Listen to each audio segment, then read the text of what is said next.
Huh? What are you doing in my swamp? Hello everybody, this is Overboy and I'm going to be doing my review for the 1993 movie Look Who's Talking Now. So this movie follows James and Molly, who are married and everything with Mikey and Julie, and their life is kind of getting crazy because James has this new job and a young hot boss and stuff, and Molly is left at home with the kids all by herself all the time, and she starts suspecting that Mike might be having an affair, which is insane because the character would never have an affair. If you've seen the first two movies, you know he wouldn't do that and everything, and she's worried that he's going to, if he hasn't had one, he's going to with this woman and stuff. And also there's this subplot with this dog and stuff that all comes together towards the middle of the second act, where the dog gets adopted by the family and stuff, but we meet him from birth and stuff as well, and see this little dog grow up, and it has the voice of Danny DeVito. And there's another dog that has the voice of Diane Keaton and stuff. They take over being the voices and stuff in this movie since the kids are no longer babies. And I gotta say, this movie is one I was really mixed on when I saw it the first time, and for a while I just did not care too much for this one. It wasn't near as good as the first two movies, and everything when I saw it the first time. But upon this rewatch, I actually found a whole new love for this movie. I don't know if it's partially nostalgia because I've watched this movie a lot in my teen years and stuff when I would watch my John Travolta movies, or if it's just because I actually find it to be a decent movie now that I'm getting older and stuff. I don't know, but I just really actually kind of enjoyed this one. It was a little bit of a breath of fresh air for the franchise, because Look Who's Talking 2 is pretty good and stuff, but it's kind of more of the same with, like, it's just a continuation of the first one with more of the same type of jokes and storytelling and stuff. And this one tries to be a little bit different. I like that. And it don't really bother me that they made the animals have the voices and stuff. In this one, I think Danny DeVito was really good as the voice of Rox. I thought he was pretty funny. And Diane Keaton did a good job as the voice of Daphne. So I think they did a good job with that, although I don't know why they would name their dog Daphne. That just doesn't sound like a dog name, even though she's a poodle and everything. I just can't get my head wrapped around a dog named Daphne. But yeah, this movie is, like I said, it's pretty fun, and it has some it has an appearance from Olympia Dukakis. I think that's how you say her name. I've always kind of mispronounced her name. I hope I said it right this time. Is the mom, and she's pretty good in here, and you got some pretty funny moments and stuff. There's some really wild, silly moments too, where, like, dream sequences that don't really have anything to do with the story, that not the best part of the movie and everything. That was one of the things that always kind of was cringy to me, was the dream sequences that they have in here when the characters are daydreaming or just having nightmares and stuff. It's really silly and not as good. And also the kid, David Gallagher, who was on the show Seventh Heaven, which I loved him on Seventh Heaven. I didn't care for him too much in this movie when I was younger. I thought he was kind of annoying and stuff, but now that I'm older and stuff, he doesn't actually get on my nerves very much. I don't know why it didn't bother me this time, but he just wasn't as annoying to me as he used to be. He reminded me of myself when I was younger, and maybe that's why he annoyed me so much when I was younger.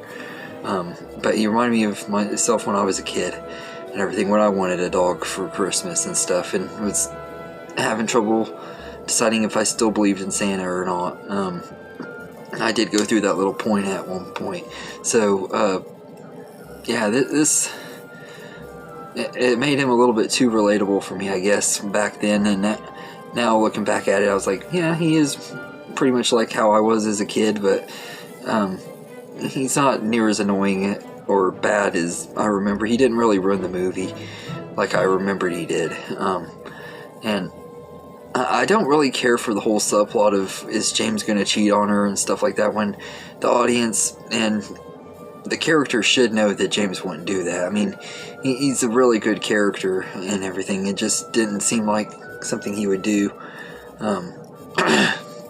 But you could kind of tell that they were running out of ideas with this movie and everything, and it does kind of show a little bit in the movie. Some of the writing isn't the best, and I think it's the only one not directed by Amy Heckerling, I think.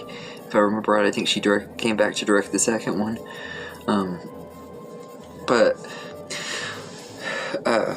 Yeah, all in all, I think that this movie was pretty decent. It's not one of the best, it's not one of the worst, but it's fun. And I also like the opening with when they have the sperm thing, because each movie has an opening with the sperms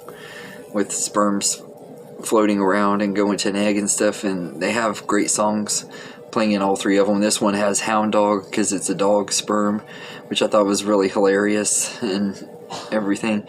But yeah, this movie it's pretty fun. It's not one of the best movies ever or anything. It's definitely not as good as the first Look Who's Talking. I kind of think I like it a little more than Look Who's Talking 2 now, which is insane because I always loved Look Who's Talking 2. But upon these rewatches, I had more fun rewatching this one than I did Look Who's Talking 2, which is insane. But all in all, I think this movie is pretty good. It's not one of my most favorite movies of John Travolta's, or even my favorite movie in this trilogy, but it's still a pretty decent time. And as far as this trilogy goes, this is actually a pretty decent comedy trilogy that doesn't really get the credit it deserves for its trilogy and everything, because all three movies are pretty decent and everything. I wouldn't say it's like groundbreaking or anything like that. It's just a fun time and everything. And also, there's a scene where they try to lip sync to the Alvin and the Chipmunks Christmas Don't Be Late song and everything to try to cheer up the Mikey because he wants to get a dog and they're not really wanting to let him get a dog yet. And it's just a really, really lovable scene and everything. And he also is having trouble believing in Santa at that time too, because he's starting to think Santa might not be real and everything because he saw Santa without his beard at a store and stuff. And it's just a really, really fun scene where Molly, Julie, and James try to lip sync to this thing, and they're dancing to it and everything. It's just really one of those moments it's really a fun moment and everything. I just always love that scene. Even when I didn't like the movie, that scene always stood out to me. Part of it is because I do love the Chipmunk Christmas song, but yeah, and this is kind of a Christmas movie too, which is kind of insane. Usually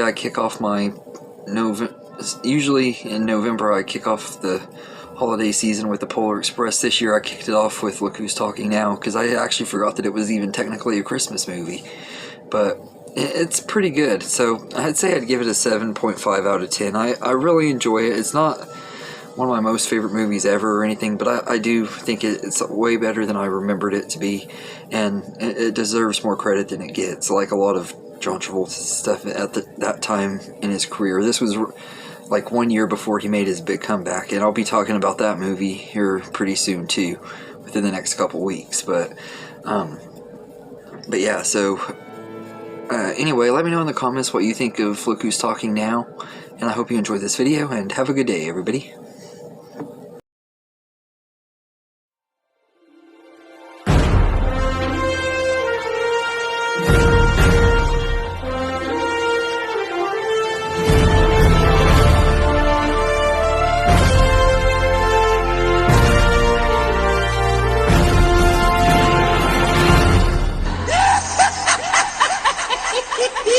Yeah!